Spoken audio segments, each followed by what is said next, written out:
welcome back to another Can Crushers Wrestling podcast. I am your host, Mark DeMark, with Sir Michael Jenks. Wait. Where's the music? Oh, shit. I completely forgot that. We need to do that, don't we? Yeah, how did you get the music? I don't know. It's one of those days. Hold on 1 second. Are you ready? Can Crushers. It don't really get no better than this the podcast that you're looking for if you're really heavy into wrestling. Hosted by the Mark. Energy that's so amazing. Gotta keep it entertaining. Rep the Can Crusher Nation. Yeah, you know what's going down in the ring. Lights out when you hit a ding ding. Knock 'em out like boom bada bing. Hold it down, you can crown me the king. Gotta shout out to the Miz and Duke the Dumpster. We choke slamming everybody, power driving, hit 'em with a face buster.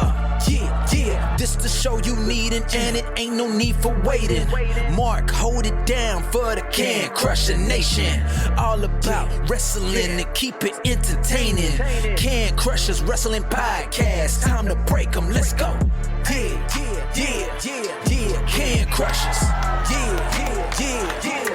Can Crushers, let's go.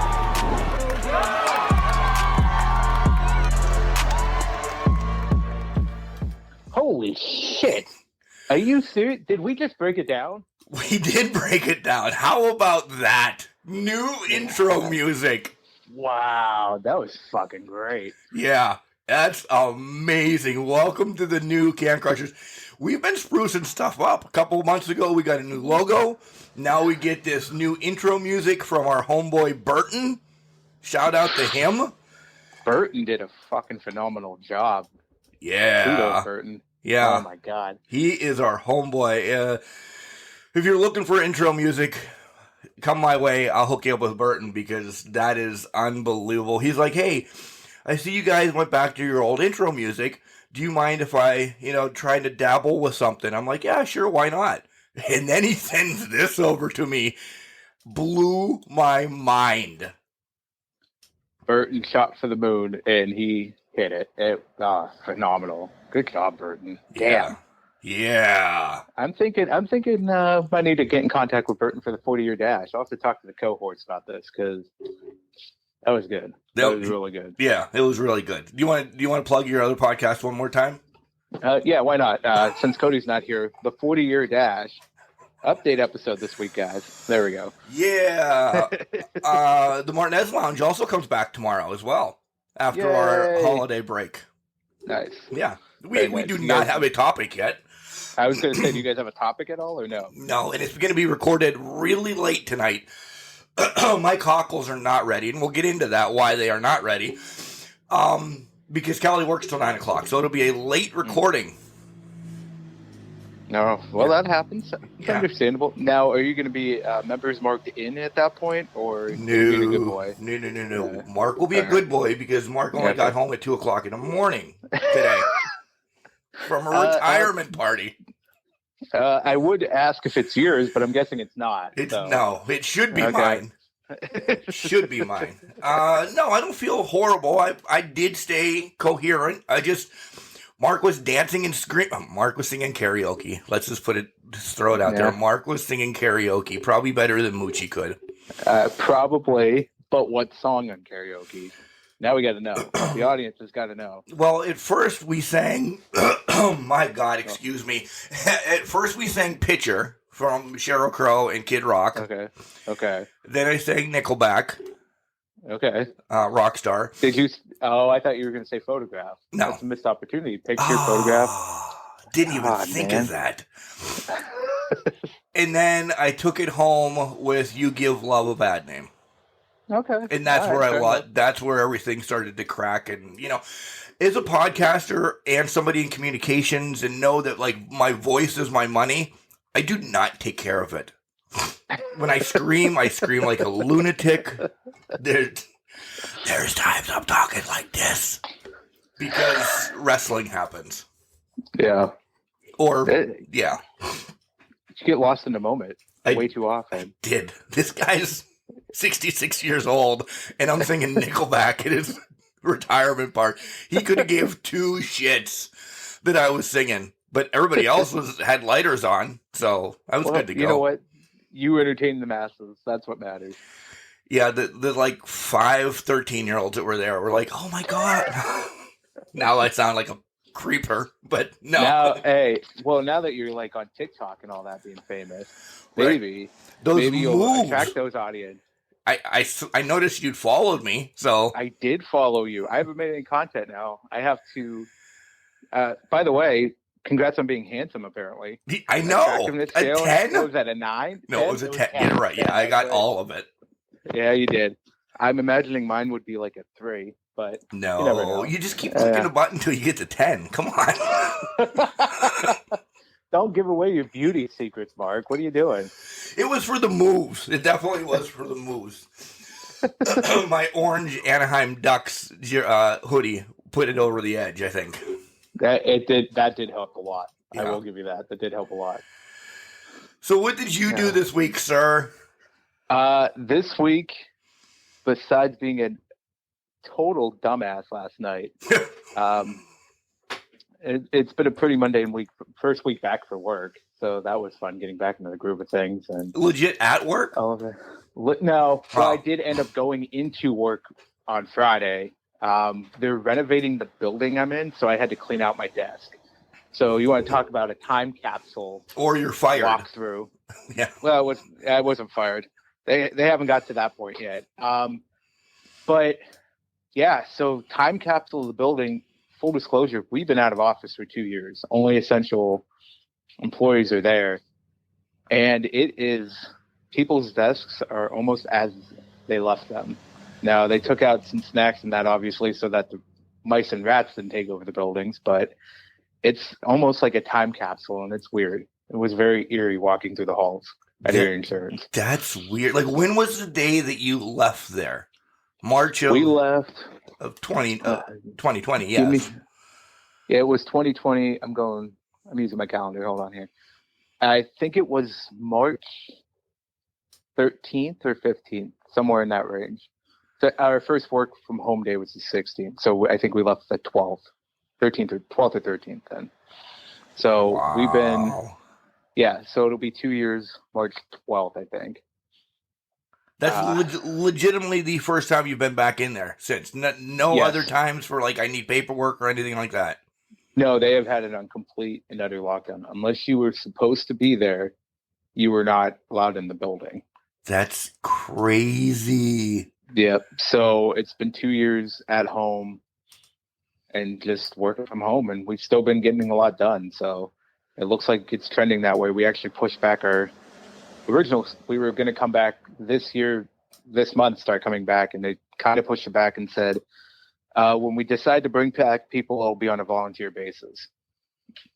So that's how wide open it is right now, if I'm ever going back into the office. Do you miss it? Or do you actually like doing stuff from home? I know we kind of had a conversation about this before, about how it's weird, but I have to imagine, I mean, you get double your stuff done. Some stuff around house done during the day, some stuff for work done around during the day. Bailey is not lonely anymore. Yeah, I mean, she's loving it. I adopted her after I was here for 5 months and realizing I wasn't going anywhere. So when I adopted her, I was already fully entrenched in this. And she knows nothing else besides that. Being home, it's actually, you don't get as much done around the house as you think you would. Because you just fully unlocked in work. And we've had conversations between coworkers and I. It's actually a trap because you just say, because you don't have to travel anywhere. You don't have to travel home. You don't have to do any of that. You're at home and you're like, oh, I can work for another hour or two. Right. And then that becomes 3 hours. And then, the next day it's the same thing. I've had conversations with my boss at work where he's like, there's a work-life balance here. And I understand that. It's just, it's hard to do sometimes where you're in the zone and you just keep going. You don't want to lose that momentum, so you stay on it. Do I miss being in the office? I miss the people, and a lot of things are easier to accomplish in office. And I miss hanging out with people and going on coffee runs and all that. But outside of that, I can get my work done here, so it's not too bad.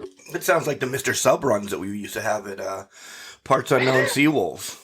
It's exactly what that is, because we'd always be like, let's go to Starbucks. Let's go to the local coffee shop, because they were right down the street from us, and it'd be a quick 15, 20-minute walk to get a coffee and get back. But yeah, so those I missed. I did get a locally brewed coffee while I was out and about here in parts unknown while I was down there, and it was as fantastic as I remember it. Nice. Shout out to Ember and Forge. I will give them a name shout out because they make fantastic coffee. Yeah, maybe they can be a sponsor here in the near future. Maybe. Yeah. We're just going to keep throwing bits and hints of stuff that we're going to do in 2022 at you folks until you figure out what the hell's going on with this network of craziness that we're putting together. Yeah. So. It's a nice. I love the hints. Subtle hints are just enough. I essentially just gave it away, but that's all right. Yeah, it's fine. If people picked it up, or maybe they're re-listening right now. I hope so. Yeah, but last night you are an idiot. I am an idiot. Not for my the whole reasons. Night. So last night I went down to visit the lady friend, and traveling back, I decided to travel back in the middle of freezing rain on an interstate that had been imposing restrictions as I was driving, so I had no clue that they were going down. But quickly figured out that, yes, I need to slow down and drive home at a safe pace. So it was stupid of me last night to leave when I did. So I should have just stayed where I was for safety purposes. But live and learn, Mark. Live and learn. No spin outs. You're here for the show, so you're exactly. Yeah. So I'm able to expertly drive the conditions to at least get back for the show, and that was my goal. I didn't want to disappoint the fans. Right. But yeah, that was it. That was the only reason I got back. No, but safe and sound. Made poor decision to travel when I did.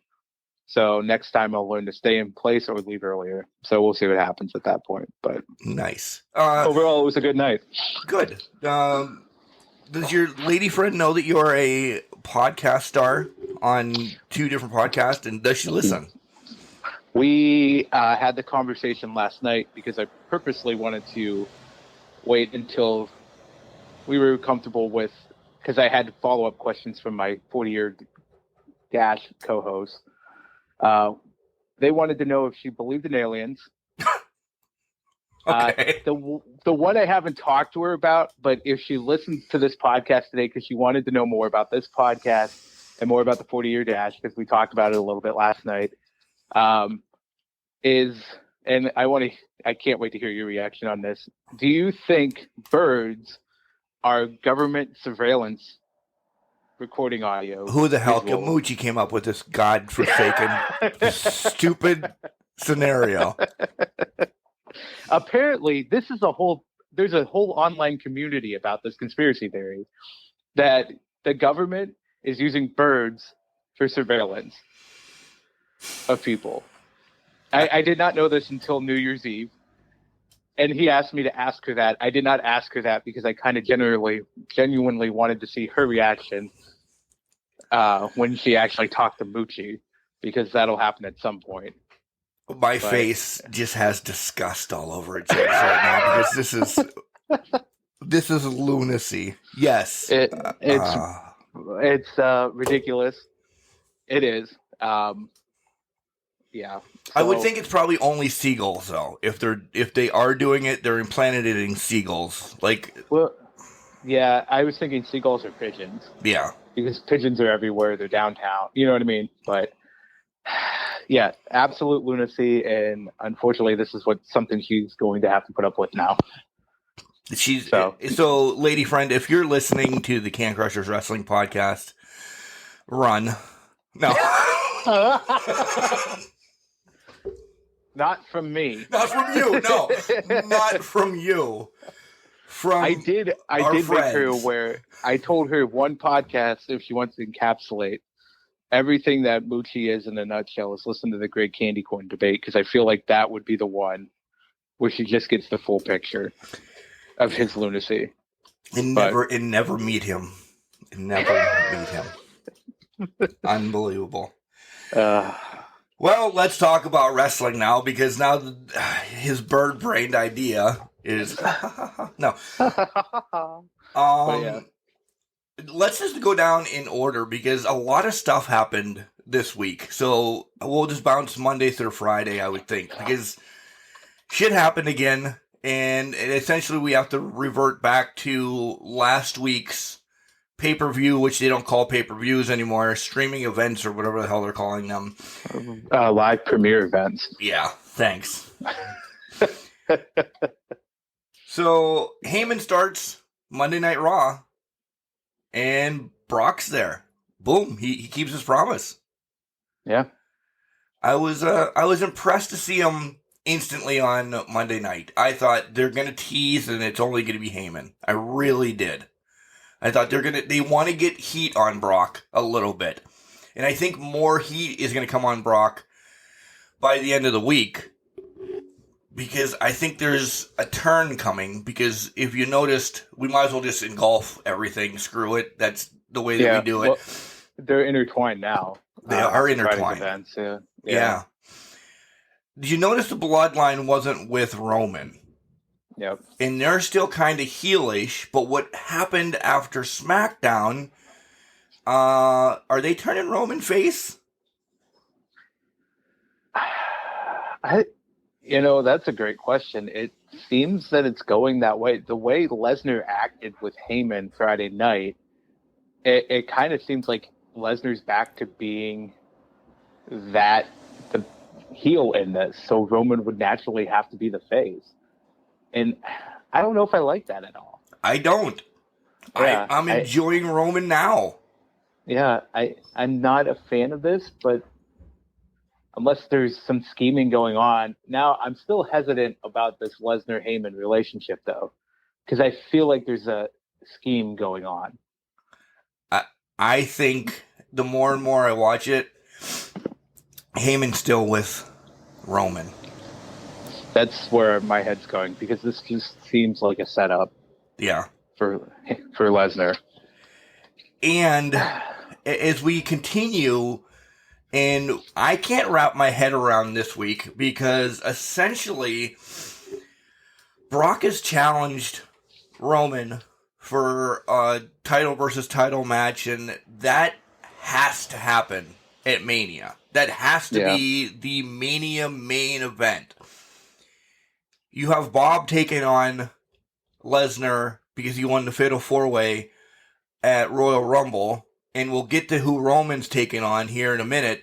But if this match is booked for Mania, what does winning the Royal Rumble do if they both have their championships? Winning the Royal Rumble is not going to give you that WrestleMania moment now of getting that title that you get to pick. No, it's not. And even if they go John Cena route a la 2008, where he won the Rumble but then cashed in at, like, what was it, No Way Out, I think it was, the next month, we already know that person's not winning the Rumble. Right. Because if their end game is to have Brock versus Roman, then they're not going to do anything with the Rumble winner. However, Mark, let me throw this out at you. Does it make sense to have night one and Brock versus Roman, night two, Roman's defending his title? I would say Brock, but I don't think they're going to make Brock fight 2 nights in a row. I don't think he would allow that. So would Roman defend his title on night 2, or the loser defend their title on night 2? I think, and here's my flag for the women, I think if you don't give the women a main event, you get backlash. You have to have it be Charlotte and whoever she's going to end up challenging, Becky Lynch, or, a returning Sasha because she's injured. Something. I think you can't not have the women main event one of the nights. I think it would be hurtful. So let's go off of that, because now we know Charlotte declared for the Rumble. She's going to win. Are they setting up title for title again? Yes. And it's going to be the women's 2 main champions versus each other, and again, the men, the 2 people facing each other. Then what's the point of the Rumble match? Exactly, and that hurts. It hurts.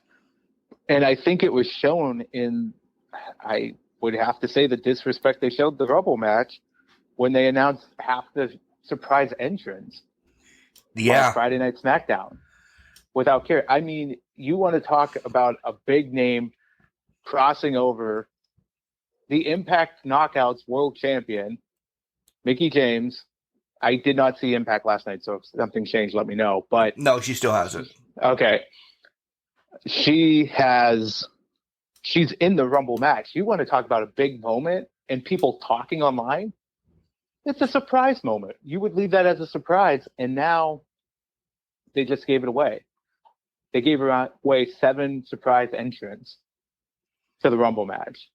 Yeah, I understand the Mickey one to kind of open the door to say that we're working with Impact, and she makes sense because she's been in WWE. I mean, it is a huge moment. I would have liked it better as a surprise, but we are talking WWE again, and that's what Vince likes.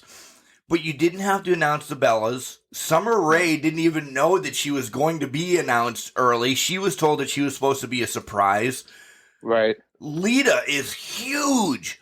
That's the one. That's the one that really irks me. Like, whoa, number 17, and then you just hear her music. That place goes nuts. I mean, they're still going to pop for her when she's there, but to have the surprise of surprises, Lita in this. Mm-hmm. What the hell? Why? And I think they're going to do the same thing for the men, too. I really do think they're going to do the same thing for the men. I mean, we all knew Johnny Knoxville was going to get in it somehow. He threw Sami Zayn over the top rope. So that's the way he qualified. If that's the way you have to qualify, Jenks, I'm going to show up in Cleveland, I think, next week. Or in 2 weeks, whenever it's in Raw's there. And try to get into the ring and throw somebody over the top rope. I want to qualify for the Rumble. I mean, I don't blame you.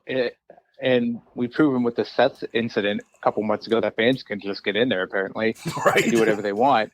But, yeah, I mean, well, I'm really way too excited for Knoxville to be in this. I don't know why. I just feel like something stupid's going to happen with him. Oh, yeah. But, yeah, apparently that's all you need to get into a Rumble match, or just to be announced just because you're on it. And let's be honest, well, for the women, I've seen this commentary as a joke online, but I think it's kind of accurate. They don't have the supporting women talent to fulfill the whole Rumble field. No. And so now that's why you're seeing Charlotte in it. And I think that's why they announced these 7 people. So obviously there's going to be returns. We know there's people coming back in the Rumble match that are current roster, that are actuals. Maybe there's other people that are on the horizon. Maybe Trish is going to show up, but they haven't announced her yet. But I agree with you on the point of Lita. Never announce Lita. Lita should be that pop in the Rumble match. Yeah. Mass chaos because Lita's back, and let's put her. She's on a similar pedestal as Trish in terms of women's wrestling. She should be that special of an announcement, and let her be number 30 and let the crowd go wild. And I say let her make a good run at it. I really do. She's final 4 of what's left or something like that. Yeah. Well, even going off of that, I mean, at this point, hell, they could now. I think this opens up the field to whoever can win it. And I say that because I feel, obviously, we're trending towards a women's champion versus women's champion match. We mentioned it earlier. Anybody can win it now because nobody needs to be challenging the champion, which is BS. But it does open the field up so you can have a legend win it, or you can have a Shotzi win it for just to give her some clout. Doesn't mean she gets an automatic title shot, but it just gives her that rub that now it's kind of wide open and they're just going to do it's just for pride and for namesake at this point. It almost reverted back, makes this year's Rumble revert back to the original Hacksaw 3 to 4 years. One? Yeah, Hacksaw, Big John Studd, the 2 years Hogan won it. Before Flair took on the title in that match, it reverts back to that. It's all about pride. Yeah. Namesake at that point. A couple other people that have been announced as well. Michelle McCool, that's a big one. I mean, I'm excited to see her back. And Kelly as well, which Kelly seems to be popping in more and more every couple of years. So Yeah. Which, like those ones, I think we've seen Michelle McCool before in the Rumble match. We've seen Kelly. Those ones make sense. The Bellas have been in it. Obviously not as often as some of the other people. So I think there could have been a line, John, where you can announce certain legends as entrants in it because they've been in the match previously to that. The exception being Lita, Trish. I think I still put Vicky kind of up there. I wouldn't have. I like building the hype for it, but I still wish that would have been a surprise because I would have lost my shit. oh, especially the night of the Rumble. I agree. Exactly.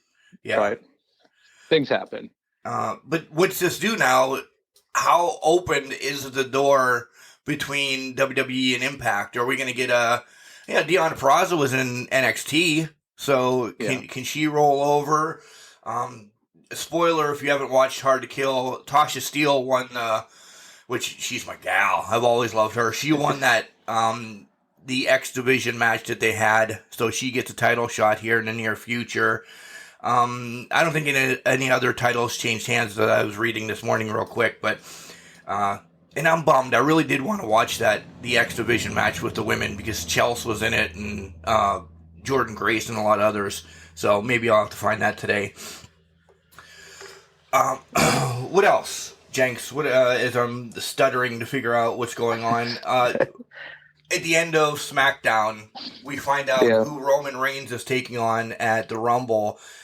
And again, crossover. Are we seeing the end of brands? Are we seeing a unification in the near future? You know what? That's a great point. And maybe that's going to be the goal at WrestleMania is to unify all the titles because it's time, I think. It's time that we've had a ton of releases. I think they can consolidate the rosters to be just one roster and go forward with it. And there's enough time on both shows where you can showcase different people at different times if you wanted to. I think they're at a point because there's just not enough depth in the company now to support the two roster split. And when they go into contract negotiations later this year with a lot of TV networks, maybe that's a joint selling point. Yeah. Everything, it's somebody's getting all or nothing. Yeah, and I think that makes the most money. I think that's what Vince is looking at in the future. Seth Rollins, are you shocked that he's gotten thrown into the mix? Not really shocked. Kudos to Seth for doing this Shield theme when he knocked on the door, but I wasn't shocked at all because he was on his way to earning a title shot before he was moved to Raw. So I think it left the door open enough for him to get that opportunity. I think the brand split is just happening. Everybody's coming together.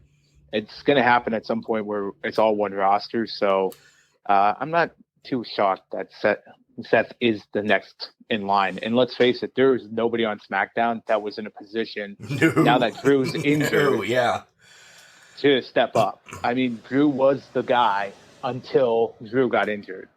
And so they had to do the next best thing. And this is it. Yeah, he was getting booked that way on live events that he was working with Roman again. Not that they needed, air quotes, practice working together because that's what essentially the live events are. But yeah.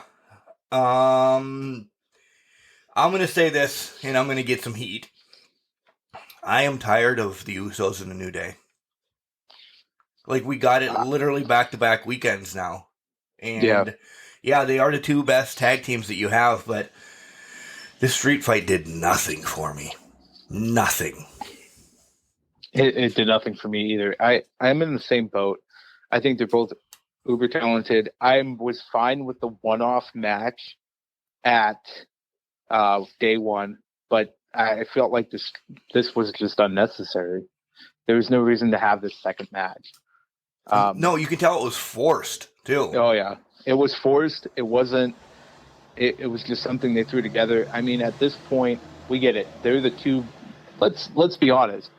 They're the two best tag teams going right now of this era. Yeah. Let's call it because they have been around consistently the longest. Usos for 11, 12 years now. New Day since 2015. I mean, they are the best tag teams of this era.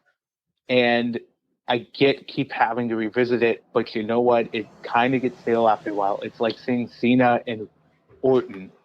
Exactly. Every time they need to go to the bag, they just pull these two out because they just need something. Yeah, they're going to deliver every time, but at some point, it just doesn't become as fun as it used to be. Like, I like the day one match. I think they've had better encounters, but I thought it was a great match. They set it up because they are that good at wrestling. But, yeah, I just wish they'd walk away from it. You would have other teams out there lined up for maybe the Usos and that if you didn't have, like, the Viking Raiders lose to Corbin and Moss. But I think there's just that opportunity to do something else. I don't know what, but do something else. They're both, in my eyes, they're both teams that don't need tag team titles as well anymore. Right. But who else, rhetorical question, who else has them, Because you have a makeshift team on Raw of RK Bro that's going to be splitting up at any point now to set up for Mania. Then you have the Viking Raiders. And then you have New Day, the Usos. Give me another tag team that's out there that's a legit tag team.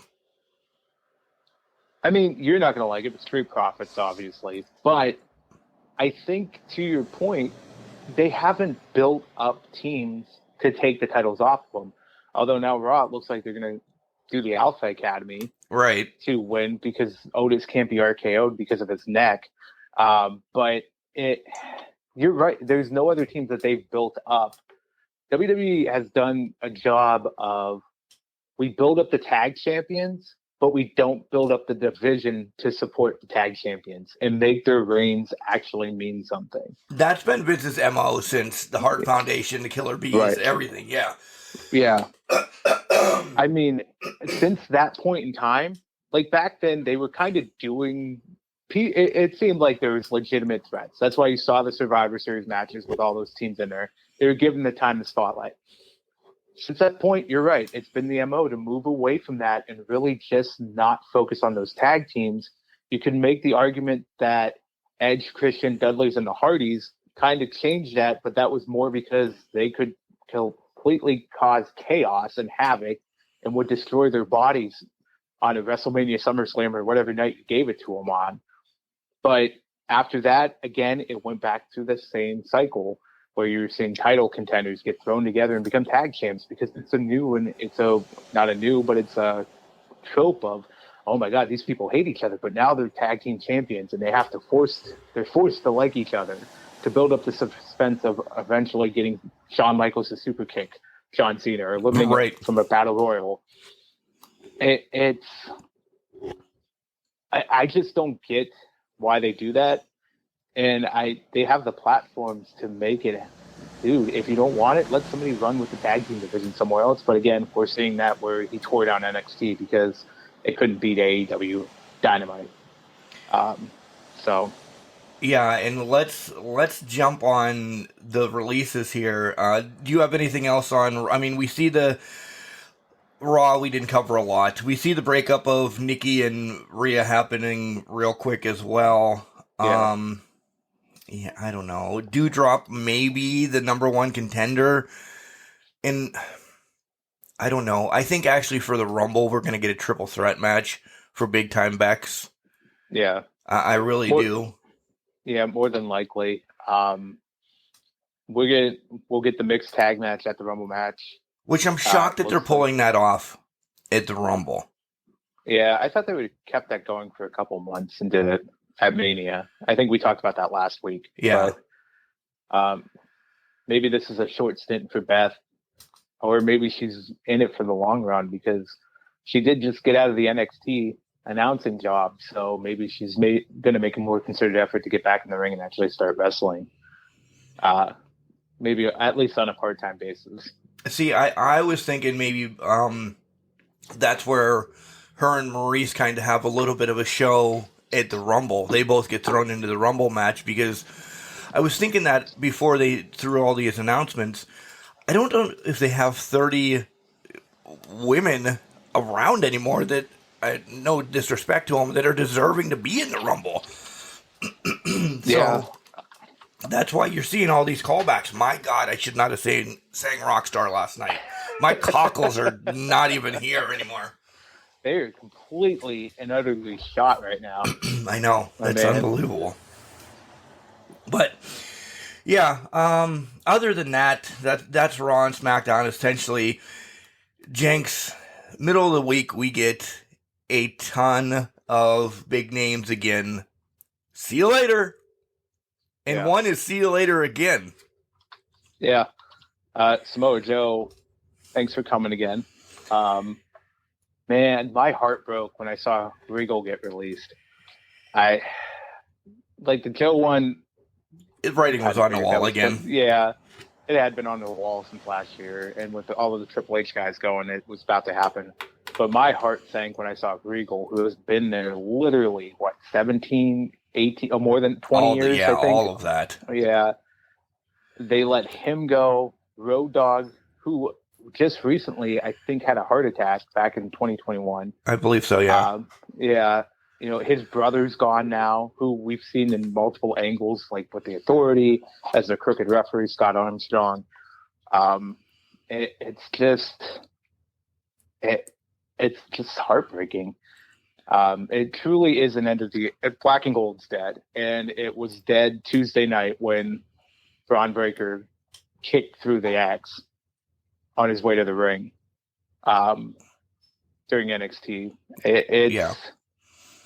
Throw in Thatcher as well, who is a big part of Black and Gold. Yeah, Thatcher and Birch. Is there writing on the wall for Ciampa now? That's my immediate first thought was Ciampa's gone. He's lost the title. I don't think they're calling him up. I don't know when his contract was up. I think it was a little bit longer than anything. I think he still had another year or so on it, but does that mean it doesn't mean anything? Yeah, it doesn't. It does not. And I think you're right. I think the writing's on the wall for Ciampa. And go ahead, because I have one thing to say.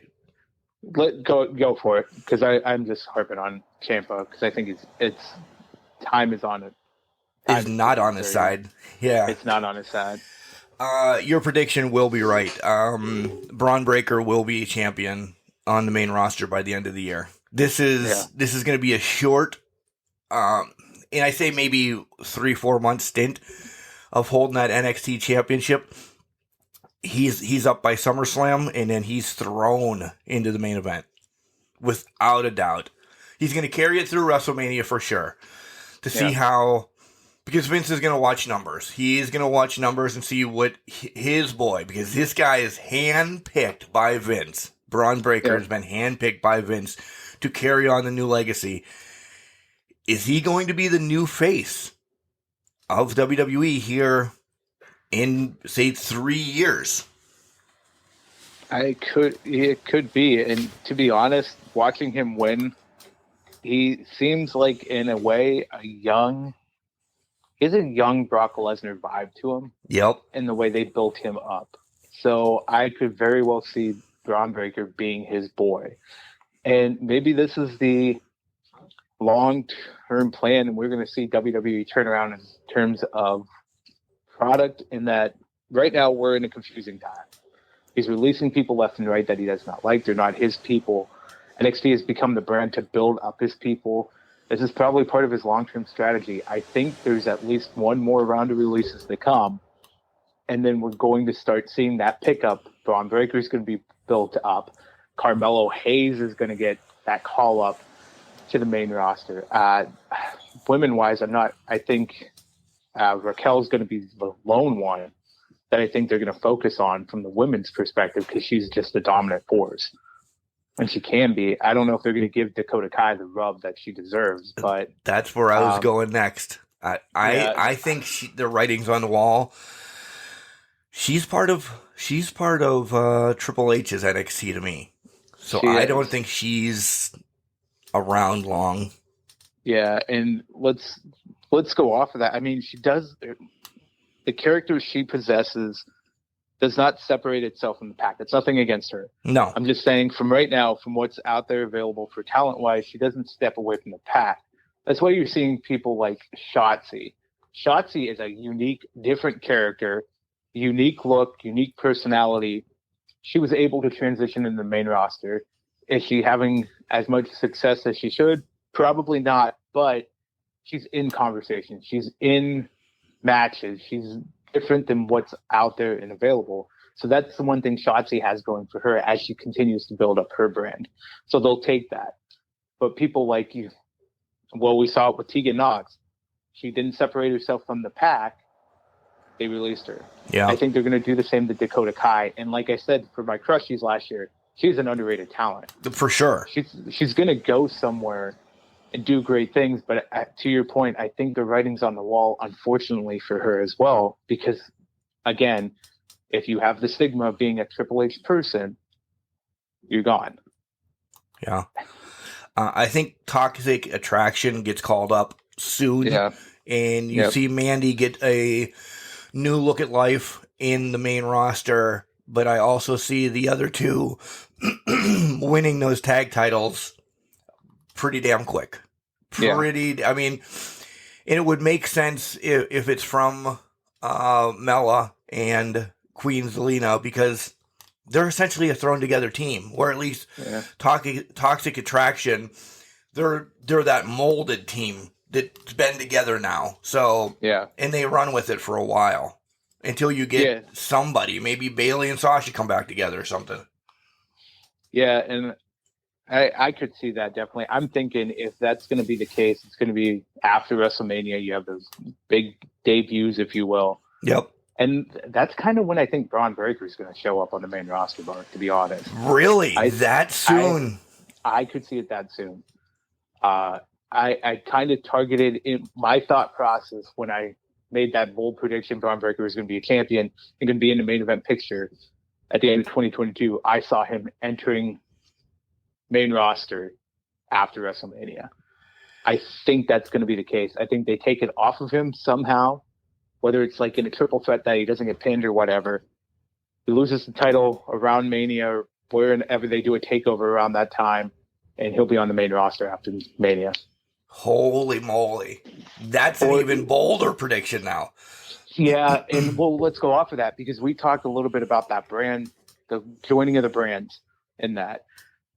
If they are unifying the titles at Mania, they're going to do a special season premiere or whatever episode, whether it's the night after Mania or a week after Mania, because sometimes they do it 8 days after Mania. Right.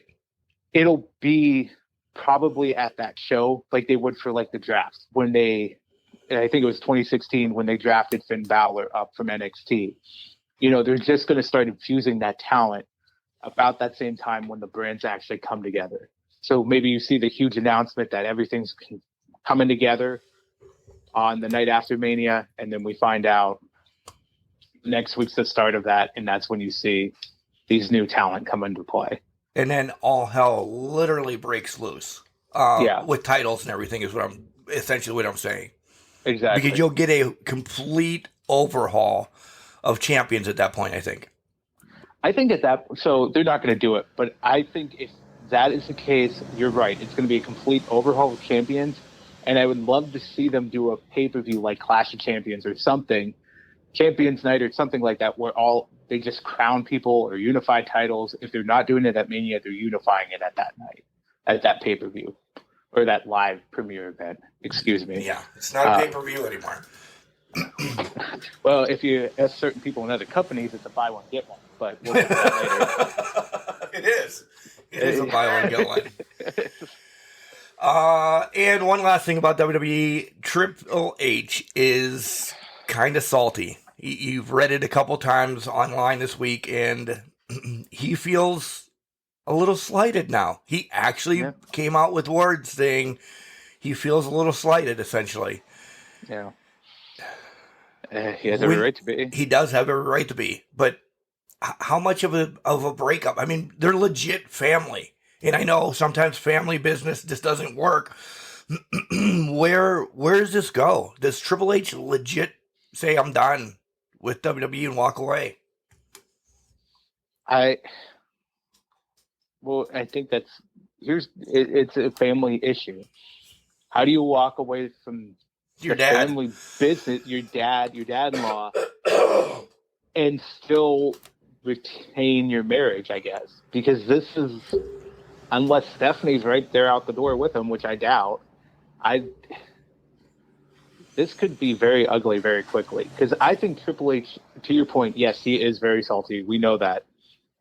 I really think Triple H is done with the company. Yep. Mentally. I think you could see him checked out. Because they stripped him of everything. And they're releasing everyone that he brought in to build a product.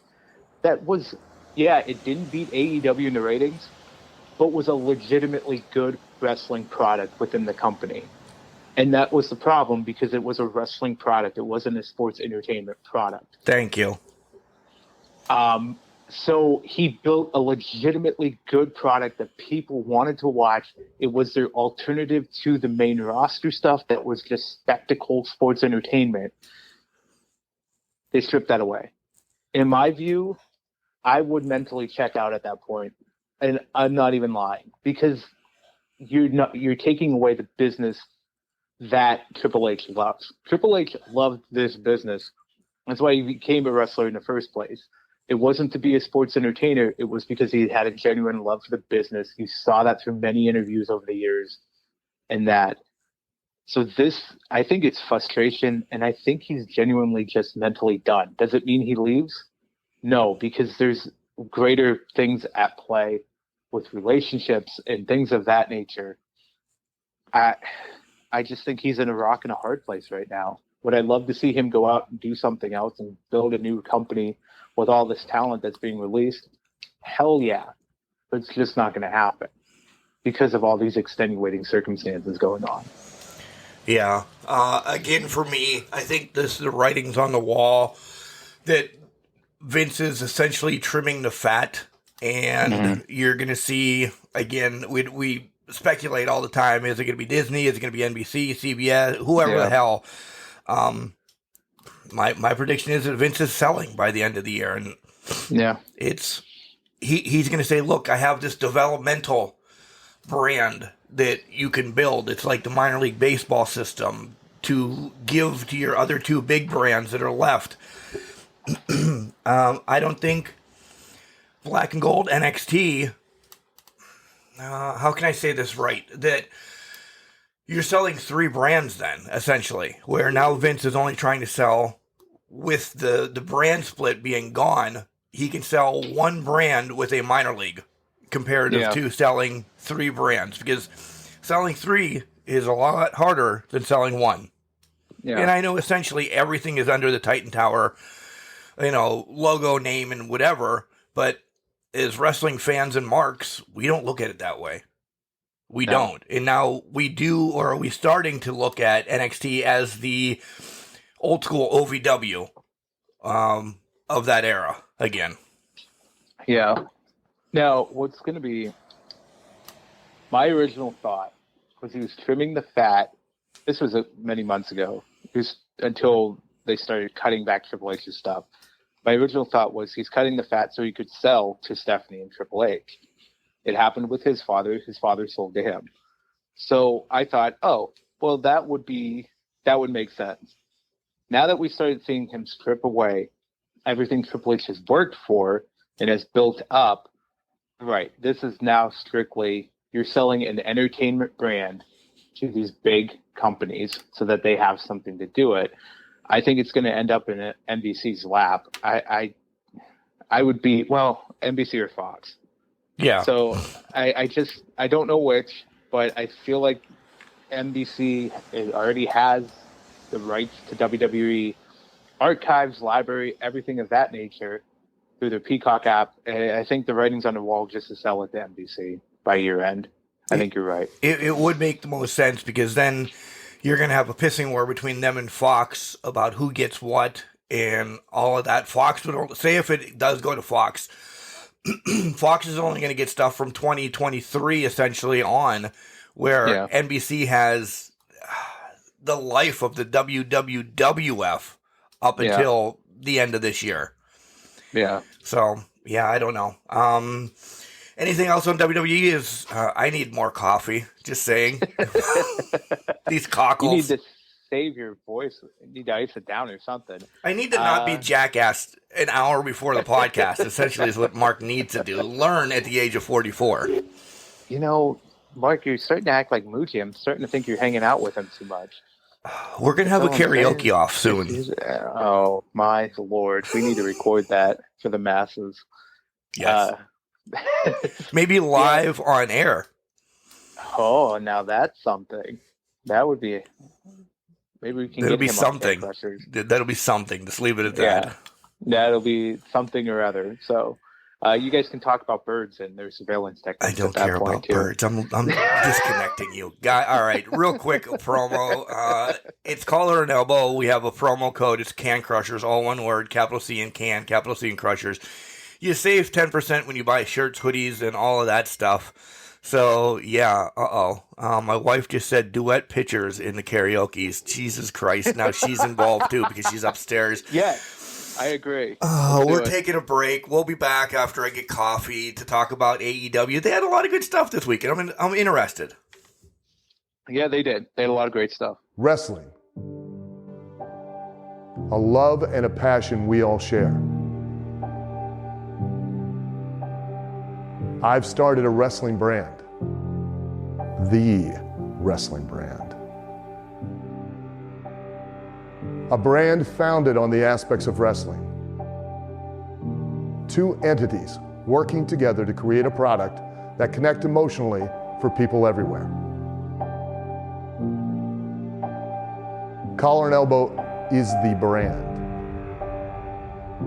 Passion and love for wrestling is the drive. I am Al Snow, and this is Collar and Elbow, the wrestling brand.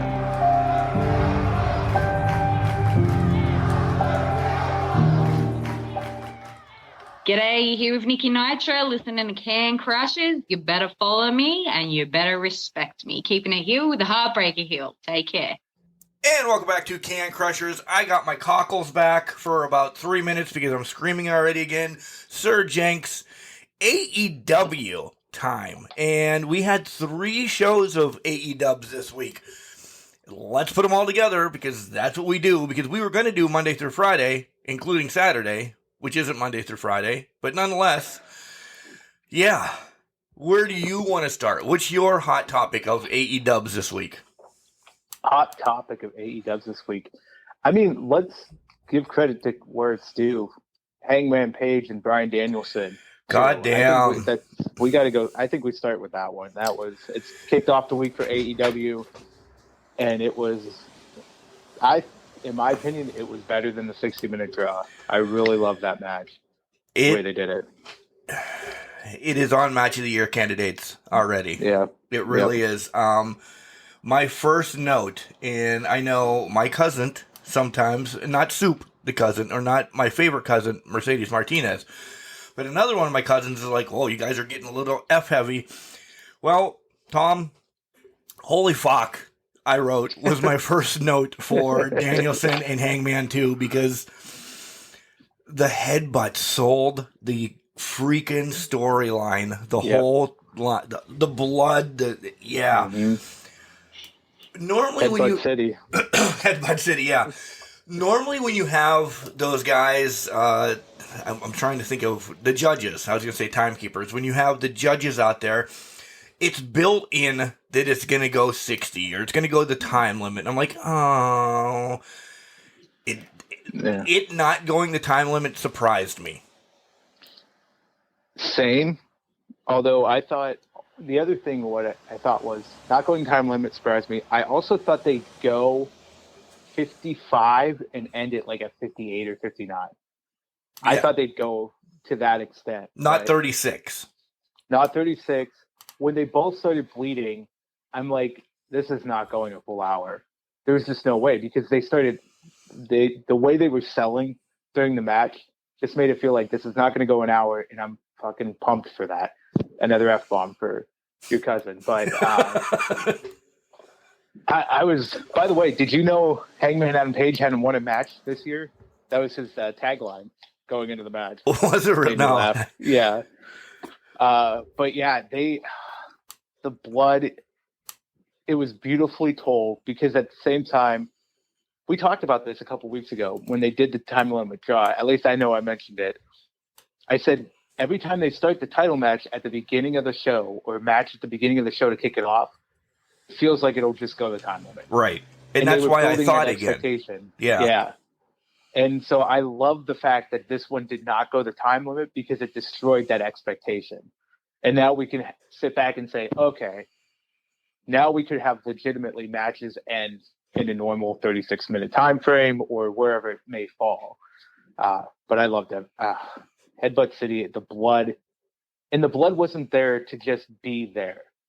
It was there to tell a story. It was. Of things that were happening. So I thought that was nicely done. Yeah, that this match was more brutal because the first one was more technical. You know, they were trying to outdo it. This one was just, we are fighting. We're going to beat the piss out of each other.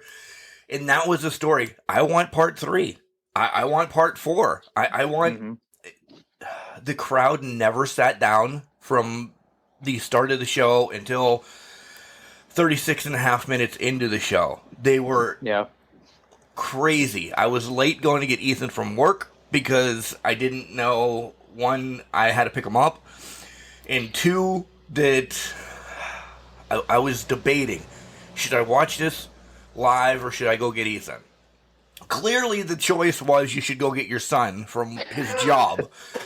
I chose the latter to watch this, knowing, okay.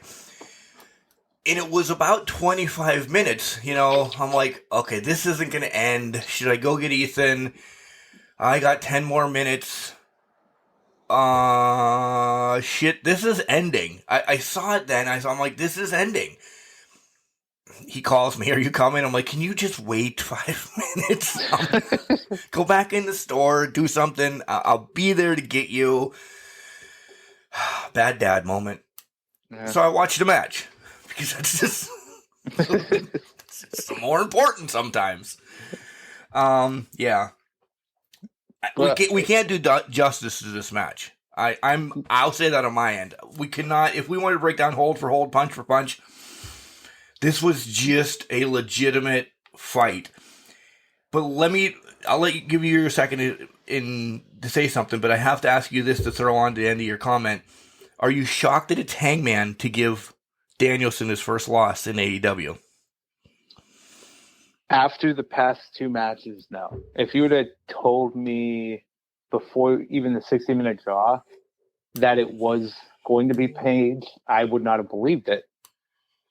I think the 60-minute draw did what AEW hoped it would do and establish Page as a legitimate threat and champion to anybody. And this match furthered that by allowing Page to overcome Danielson. Because Danielson had been built up for several months as the man that could beat you with anything in his arsenal. And he had won a variety of ways over the past 4 months that he's been here. 3-4 months, however, whatever the math is on it. But this, after the 60-minute draw, I was pulling for Hangman to win and beat Bryan Danielson. Almost screwed up there. But I was. Did you really almost screw up, or did you do it on purpose? It was a little bit of both. But it was about 95%. But to me, I'm not surprised, Mark. I was not surprised Hangman did it. Were you? I was. Okay. I was a little bit,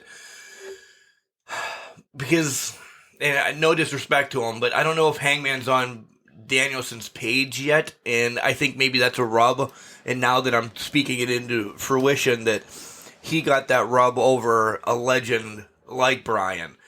I don't know, I thought it was going to come back down to him and Omega going at it again for just shits and giggles, because I don't think that's over with either when Omega comes back. So I was thinking it was going to be somebody like that. But it's a good rub, because I think, is Hangman now in line to hold this title for a long time?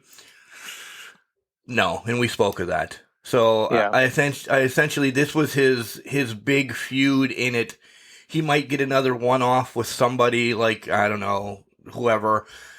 But then I think in like 2 title defenses, I think he's losing it because he's already had his moment with Brian. That was kind of far-fetched the way I went to get there, but you understood what I meant. I did understand what you meant, and I actually agree with what you meant. I'm thinking there's at least one more title defense in his future, where he's going to defend the title, and I think he retains. But I'm thinking AEW Revolution is going to be where he would lose the title, because I think there's at least one title defense between now and then. Me too. The Hangman Page. They mentioned it a little bit on Rampage. I think it was on Rampage when Cole was battling Jake Atlas. Cole's the number 1 wrestler in AEW right now, or I think the number 1 contender, at least in that conversation. He is. So now I'm not saying they're going to either have Cole lose the Page but that opens up the possibility. Is it Hangman Adam Page losing to Adam Cole, losing the AEW title to Adam Cole? Because if he's the number 1 contender and he's the next in line, we thought it was going to be Punk and MJF. We did. Or at least that's how we fantasy booked it. I had and this is probably on me for not really paying attention to the power rankings lately. Cole's number 1. So is he losing it to Adam freaking Cole? Baby? I think after Rampage, yes. I really do, because they have a history. They grew up in ROH.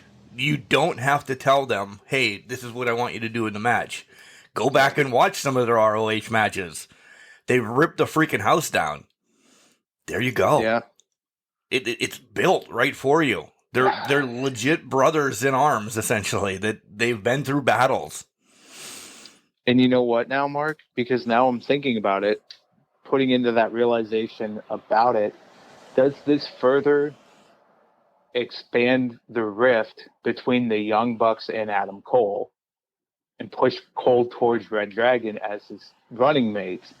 Because, let's flash back to Full Gear, the Bucks gave Adam Page the okay, essentially, if you will, or their duet to beat Kenny Omega. We saw the head nod. It was a head nod scene almost around the AEW universe, if you will. But is that where it's going now? Where the Bucks are going to back Page because he's their friend and they've accepted him. And we could see that further develop, and then we could see Omega come back and take the title or challenge Adam Cole for the title at that point. And then when the hell does MJF get involved? Because we already have him winning this thing. We do, and I don't know. Because now it's starting to develop, and right now it's being pegged as, to me, it's Adam Cole. This is an Adam Cole, Kenny Omega, Hangman Page, Young Bucks, Red Dragon scenario that's going to dominate the main event scene until at least, God, I'm saying All Out. I was going to say All Out as well. Yeah. Yeah. So maybe MJF's Full Gear, and he wins that tournament in Full Gear. Or he gets it at Winter's Coming, and he wins the AEW Eliminator Tournament or whatever to get it at Full Gear, or he just wins the poker chip ladder match to win it. Who knows? Talk about long-term storytelling. Mm-hmm. It was just a head nod. I said that pay-per-view, as great as All Out was with everybody coming, Full Gear just set up 2022. I mean, look at what we're talking about right now. And we didn't even look at Adam Cole. I didn't think Adam Cole was going to be in the picture for a while because he's got so many other built-in feuds in this organization. To drop that subtle hint, he's the number 1 guy. And again, same page as you, I wasn't paying attention to power rankings because I didn't think they were going to say, all right, we're bringing Adam Cole to the limelight right now. Holy piss. Quick thing real quick. Tony Khan does need to slow down on signings. Like, no disrespect to Jake Atlas, but what is he literally going to do for the AEW roster? Well, I think that's a great point. I think he has potential to do a lot of great things, although it looked like the end of that Adam injured. Cole match with it, he's injured. So I think all of those claims are put on breaks right now. But I think it's another extension of Adam Cole saying to Tony Khan, this guy is super talented. You have to get him. He can be something of the future. Jake Ellis is super talented. He's got a lot of great moveset. I think he's got a little bit more to do in the ring, but he can develop that over time to become at least a player in the AEW. So, but I agree. I think you need to slow down on some of the signings, but I also see why he's signing people, because you're being gifted essentially this. Oh no! Holy shit! This plethora of talent. Also, I'm going to make this. I don't know if it's a bold prediction. I don't think William Regal's going to go off in the sunset and retire. I think he's going to be all elite here at some point, and it's going to be one of their big reveals at like a pay-per-view, like they've done with Christian and many of those stars as well. Do you think he gets back in the ring? He could in AEW. He surely could. I think maybe his in-ring, because he hasn't done it in AEW, or not in AEW, but in WWE, he never got back into the ring. They were pushing, though, him and Adam Cole for a long time. Oh, yeah. So you could have that one-off where Regal finally gets back in the ring and finally fights Cole. But I just see him. I mean, that's a hell of a coach to be able to go get if you're looking for coaches.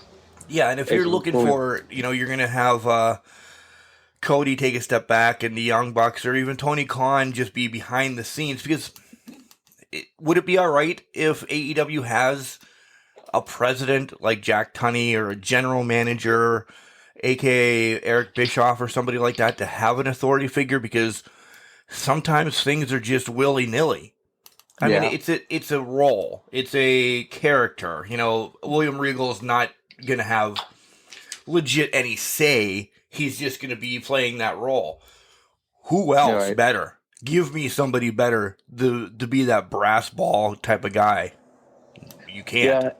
Yeah, that's true. And I thought about this after the announcement of his release. If I look back at the GMs in the history, and we're not talking about the anonymous GM. Damn it, that was the one I was going to pick as my favorite one. Yeah, I figured. Excuse me.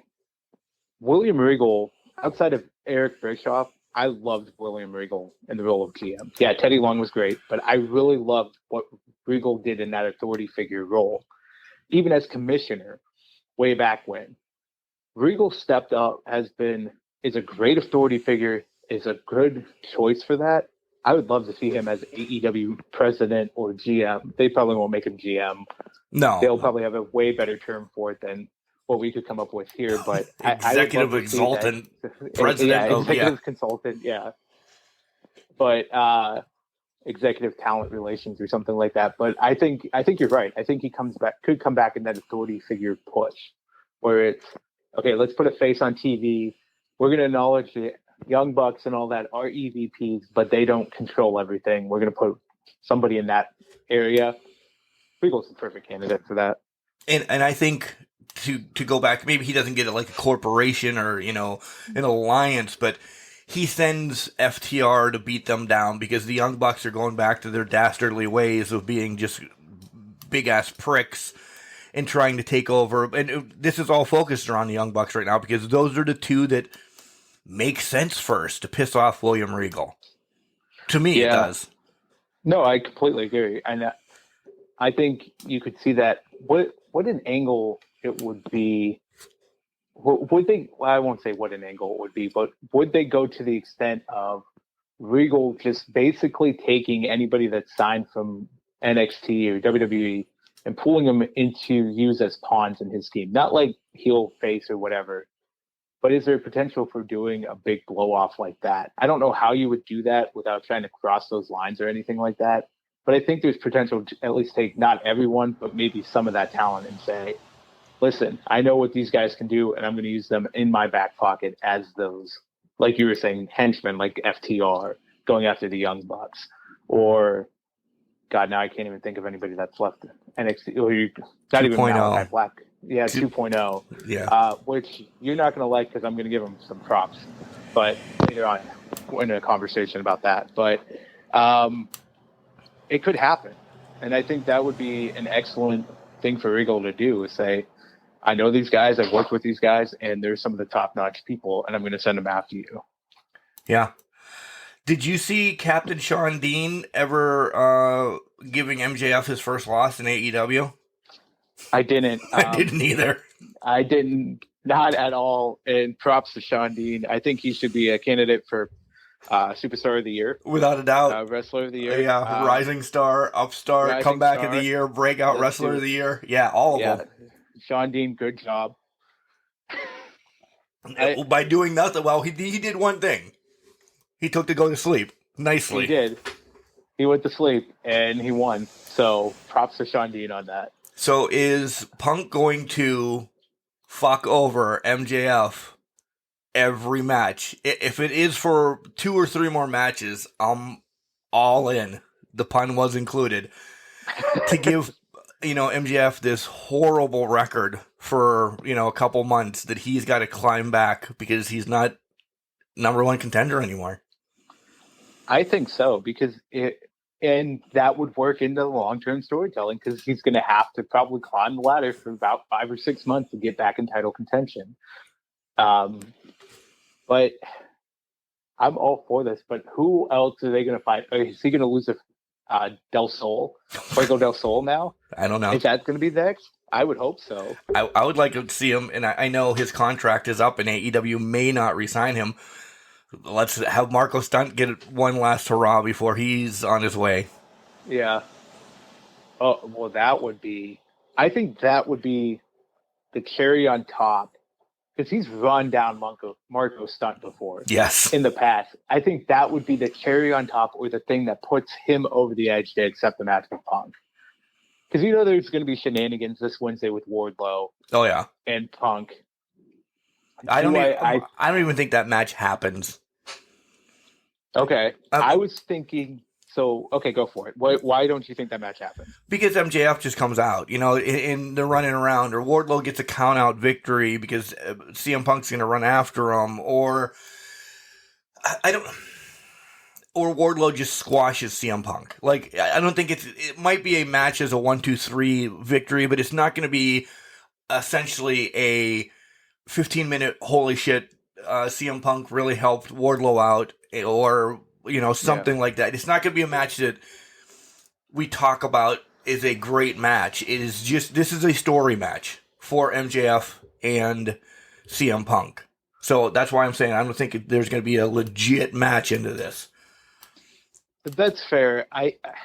My other thought is they have to do something as well to further Wardlow breaking up with MJF. I think this has to be used as that match. So whatever they plan to do, whether it's that quick count-out victory for Wardlow or whatnot, it has to piss Wardlow off. Like we've seen, like with Shawn Spears, stealing the spotlight, if you will, or attacking, who did he face? Zambino before the match with Wardlow this week. It's got to do something to further the storyline where Wardlow's ready and done with MJF, but also push forward the fact that MJF versus Punk is happening. AEW is really good at that, so I'm going to be interested to see how they kind of delineate that and make that happen.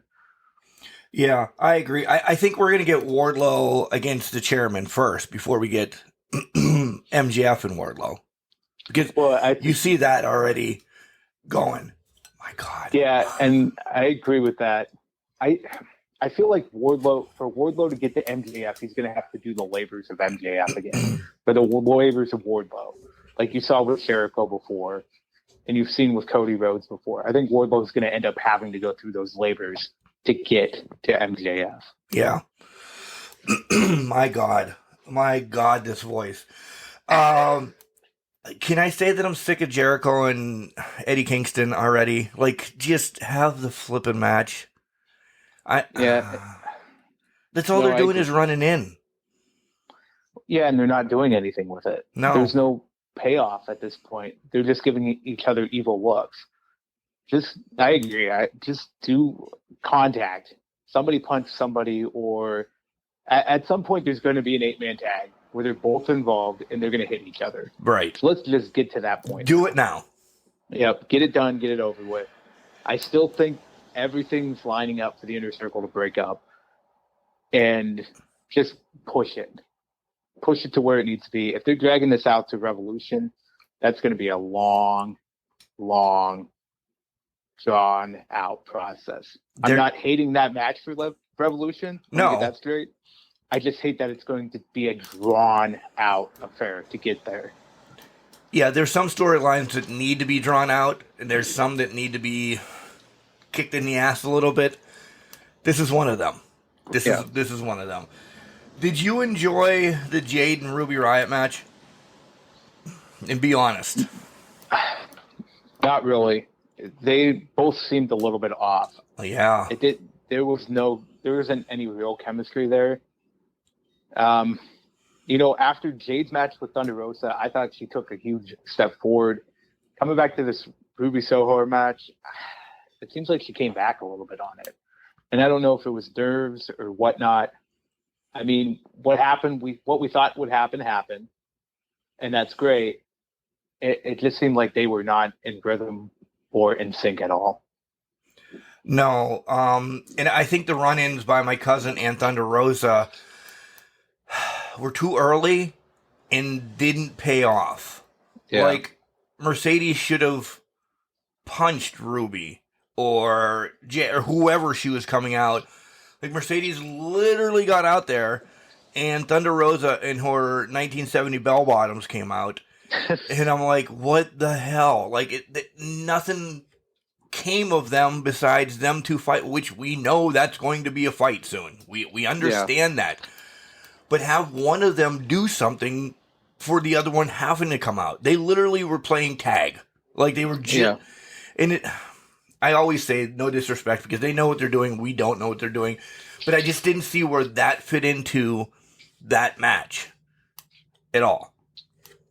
Yeah, it didn't really fit in at all. It wasn't perfectly timed. And honestly, I think it kind of hurt the match. Yeah. More than it did to help it. I wish Ruby would... It seems like Ruby's in a role now where she's putting over talent, which is fine. She's a veteran of the business. You need those veterans to do that. I just wish Ruby would get a run at something. Once. And get a... Yeah. But, I don't know. But congrats to Jade. Yeah. She did it. She did what we thought she would do. She won the title. Now, how does this title reign unfold? Is going to be the question. Who's she defending against?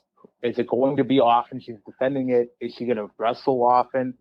What are we going to get? Because if she's going to just go back to being, not go back to being, but she's going to be, if she's put in a place where she's wrestling once a month and we're only seeing her in promos and it's not defending the title, it's a wasted title. It's a wasted title, and that does a disservice to her. But if she's going out there and at least wrestling every week, whether it be Rampage, Dynamite, something like that, even if there's still squash matches, and she defends the title once a month, okay, at least they're getting her on screen, they're getting her exposure, they're getting her built back up to wrestle and be at a higher level. That's good.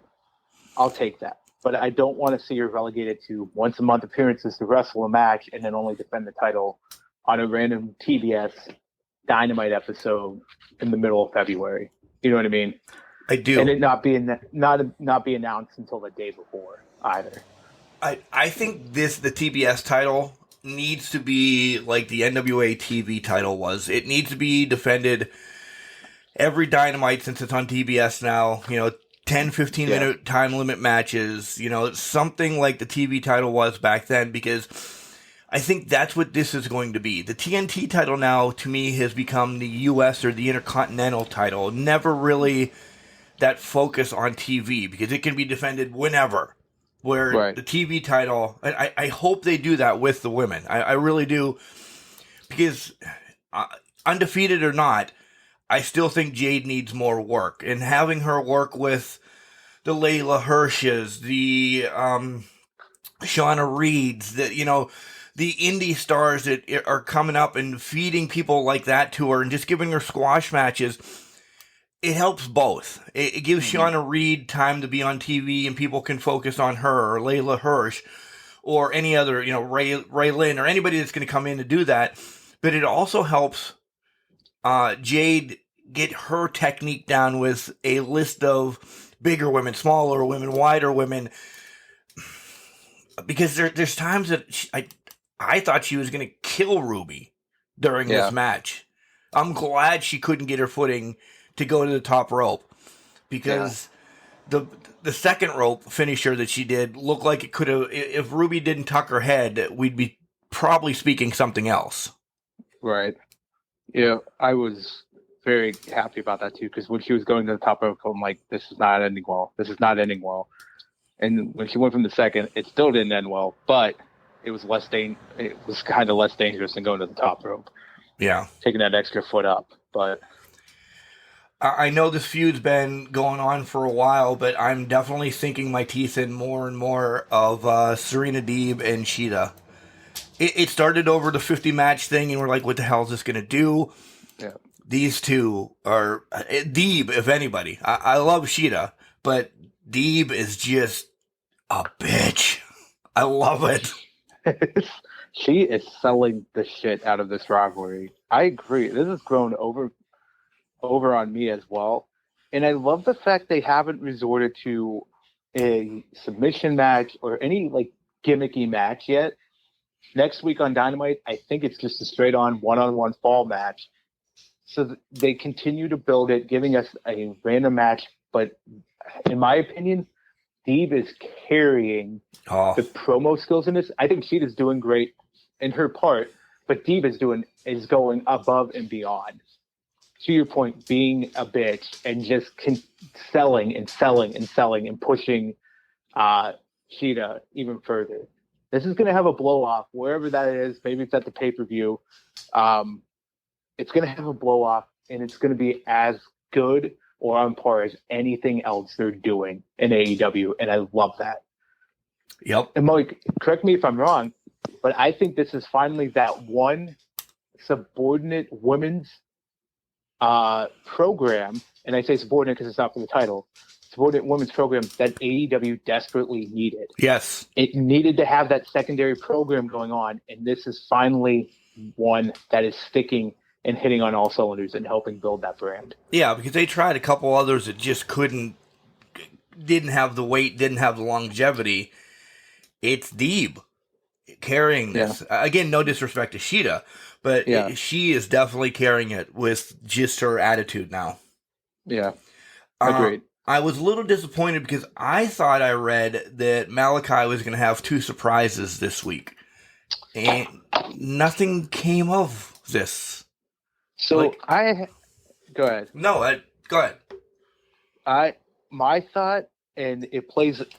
My thought is it was going to happen in the main event when the lights went black, and I think there was something supposed to happen after that. But events of the main event happened, and things had to change.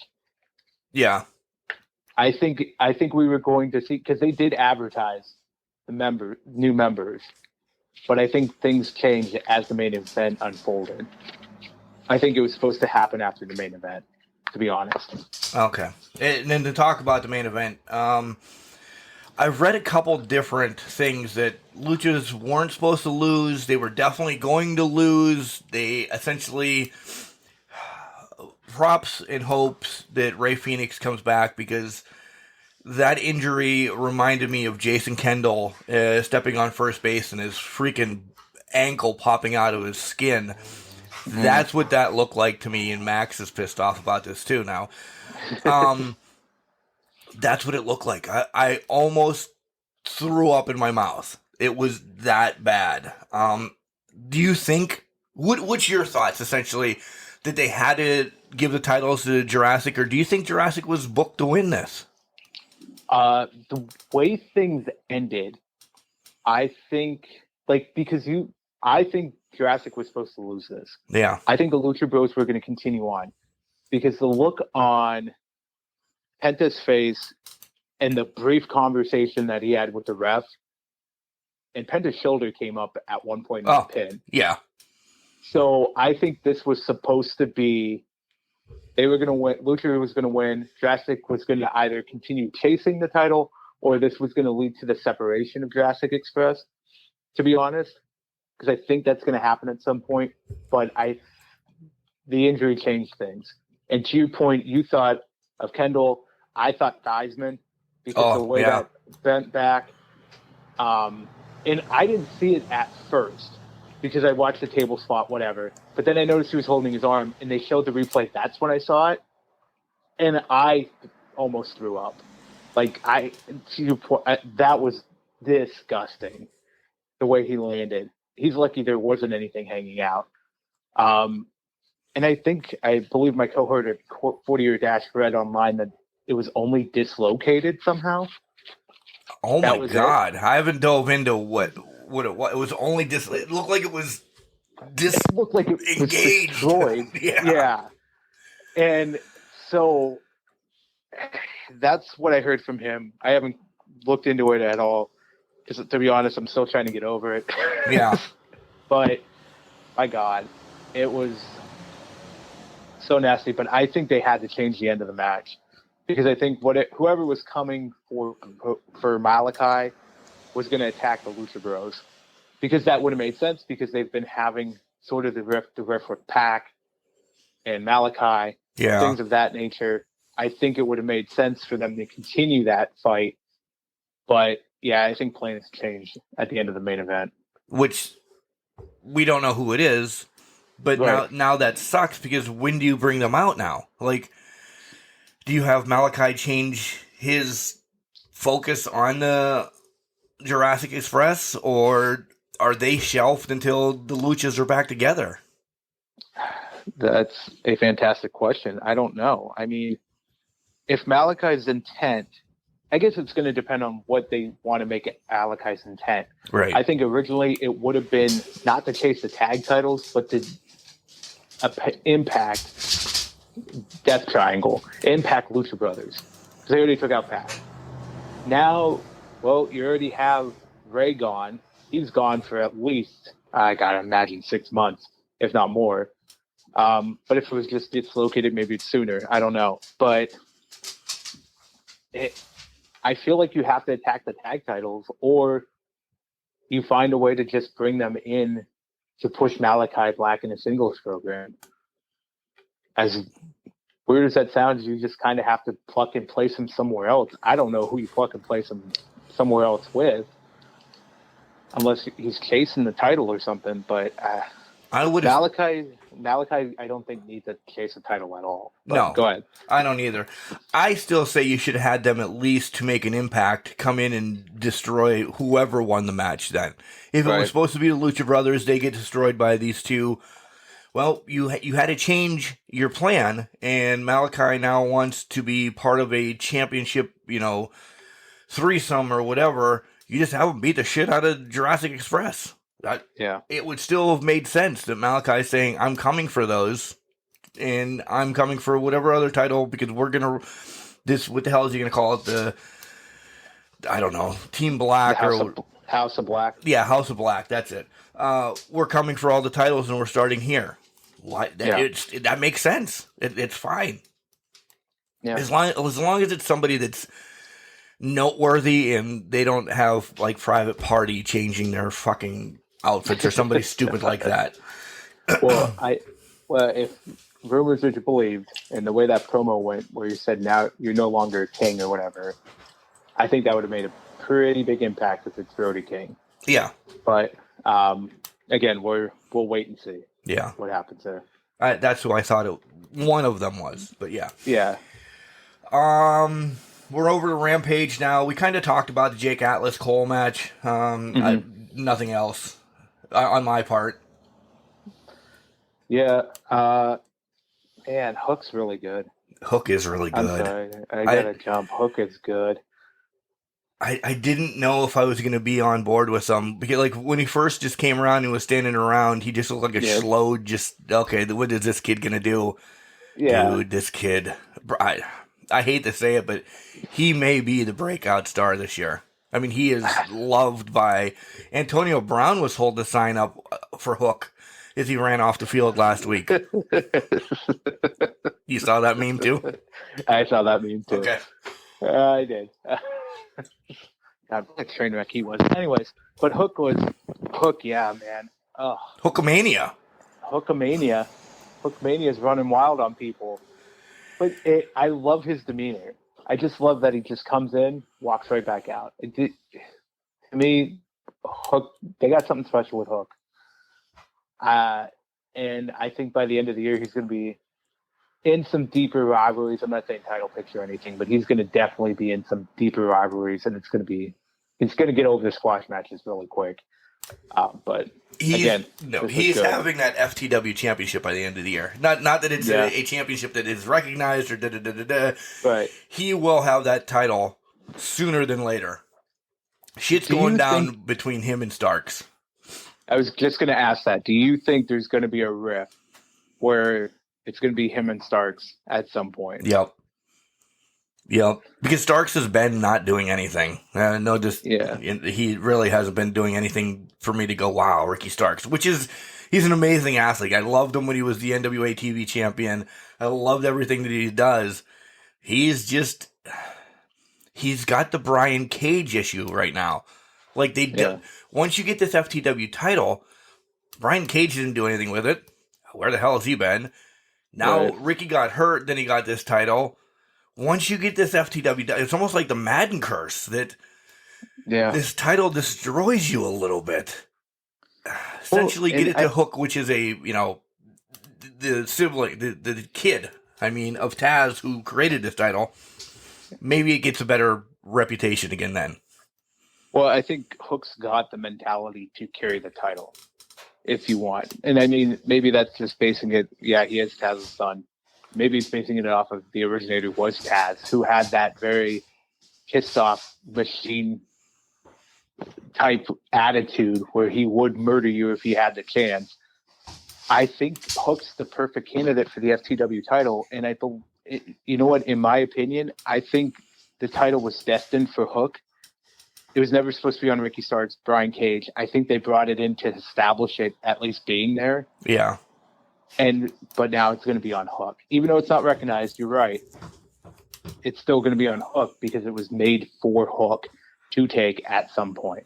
Because he has that mentality. And that's what I've grown to expect from the FTW title. Yep. Because it doesn't look right on Ricky Starks, and that's nothing against Ricky Starks. To me, it's supposed to have a callous, calculating machine, human suplexing machine type deal behind it, and I think Hooks was built for that. Agreed. The Ruby and Riho match against Britt and Jamie, all signs were there that that's what was going to happen. I knew Jamie was going to take the pin. I knew Britt was kind of going to lose. They were setting up for the match for Battle of the Belts. Yeah. That's it. Yeah. Again, this is setting up Hayter and Baker, Shawn and Diesel storyline again, where they keep hitting each other. So we'll see where it goes from here. But at some point, either Hayter's turning on Britt or Britt's going to turn her back on Hayter. It's going to happen at some point. Sooner than later. Yeah, because Britt needs to get something in between before Revolution. Well, yeah, and to that point, Mark, I think she loses Hayter before she loses the title. Yeah. Oh, I do too. So, your boy Huskus Lambert was out just chatting a little bit. I'm tired of Huskus. I know. I'm just tired of Huskus.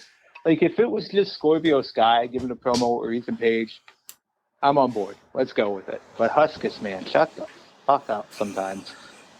He kills me. Yeah. He just kills me. And again, we talked about this.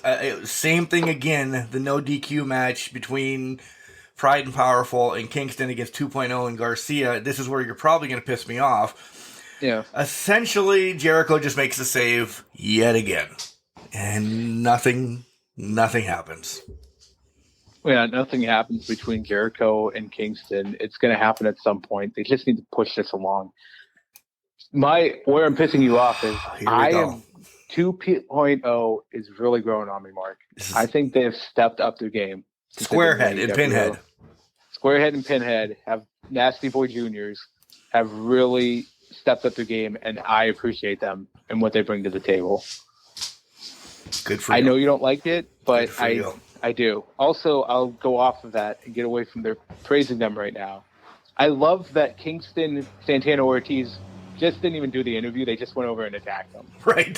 I did and like so that. Squarehead and Pinhead are cutting promos, and then they get attacked by freaking Kingston and them. I wish they would have kept with... Because they go immediately to commercial after that started, and that kind of killed it for me. I wish they would have just let it play out into the arena a little bit, then go to commercial and then come back. But that's a little pet peeve for me. Yeah. And then last night was Battle at the Belts, and Jenks, again, I didn't watch it live or all of it. I caught clips here and there this morning. We've been talking about this like it was supposed to be, and I think we got duped.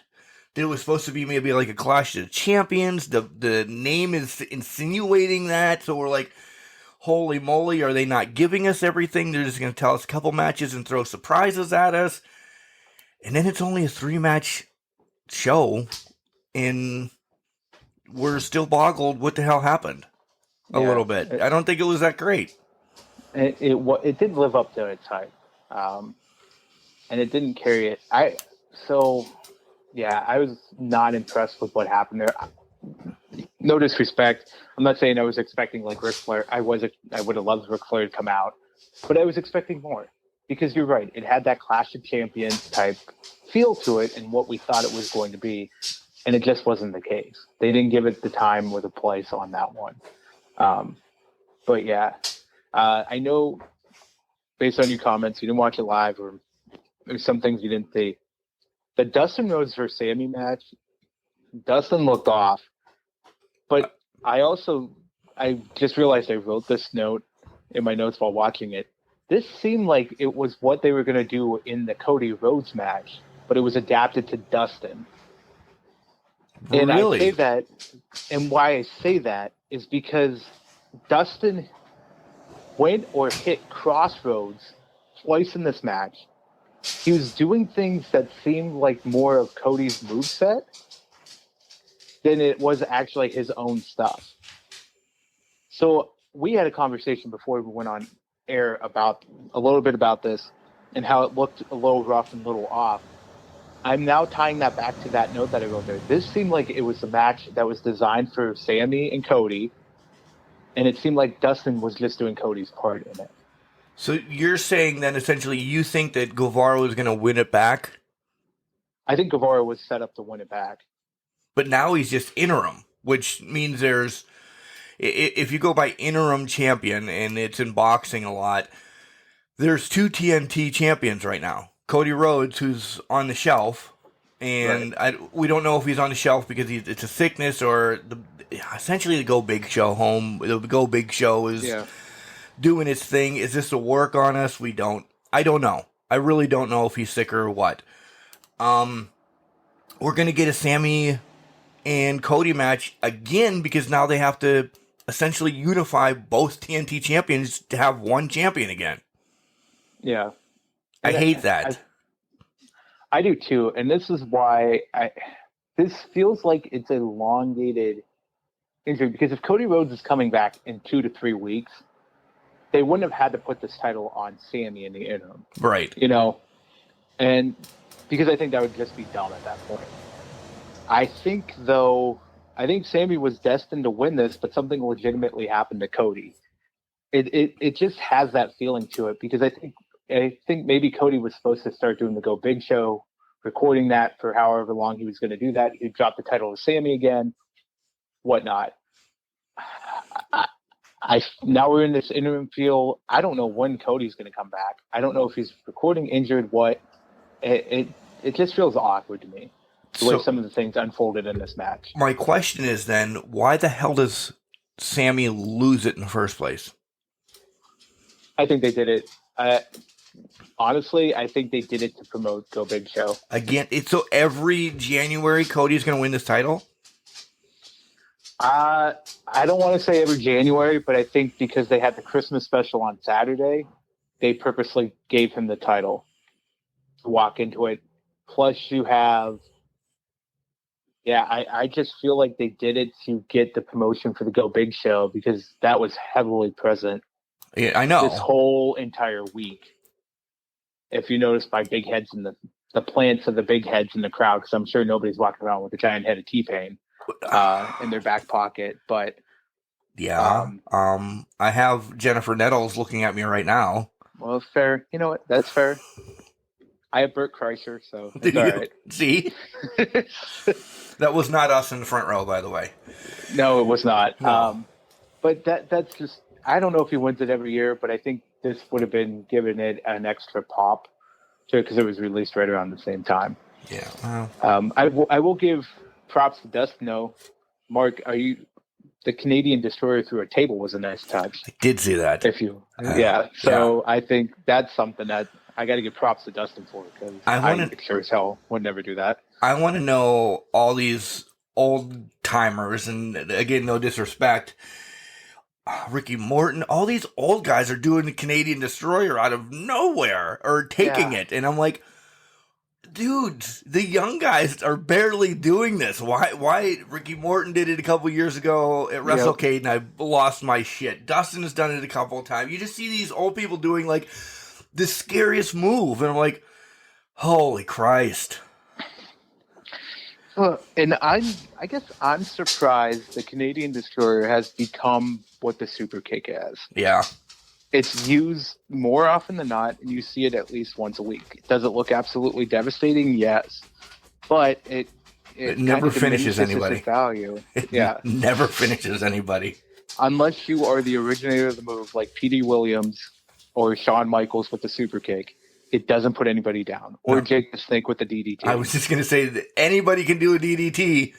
Jake's the only one that gets a pin off of it. Exactly. You have the Britt Riho match, and I did watch this, and essentially it's more into Britt and Hayter. They essentially used Riho as bait again for us. Yeah. I agree with that. They had a lot of weird spots in this match, but to your point, it was Britt and Hayter issues on full display. We knew this Riho was going to be the stepping stone here. And I never really truly believed Riho was a threat to Britt, no matter how much they hyped it up. And I don't know what the last match was. That was it. That was the last match. Oh, okay. Oh, well, we skipped over Starks Inside L, but Starks Inside L, I had no notes on it because it wasn't anything. See, I knew there was one more. Yeah, but that... Yeah, sorry. I literally have one line in my notes, and it was Starks 1. That was it. Yay! Yay. I do want to go back. Britt and Hayter in the table spot. Mark, I don't know if you saw this. I think you said you did. Yeah. But the table spot where they pulled the table out, and then Riho ran up the table and jumped at Hayter, the table landed on her legs. And I'm sitting here with weak-ass ankles myself thinking, oh, my God, that could have broken her legs. So I was kind of like, that turned out to be more dangerous than it actually should have been. It needed to be. An old man over here. Yeah. So just wanted to call that out. But there's a lot of good counters in that match. No disrespect. I want to call out the Dragon Suplex into an almost lockjaw. That was beautifully done by Britt. So, but outside of that, nothing too crazy. Hey, Britt has been getting a lot of hate on the internet recently about how she shouldn't be champion anymore. She really hasn't developed into anything because of her tactics and everything. Guys, that's the story of Britt Baker. Yes, I'm defending her because she's my girl. She's a hometown girl, all of that. But that's the story right now of she doesn't need to do anything to win because she's got Reba and Jamie doing her work for her. Yeah. The first time she needs to do her own work, she may have to cheat to get by Hayter, but then when she has no disrespect, apparently it's going to be no disrespect show, is what I'm going to call this, because I said it probably 500 times.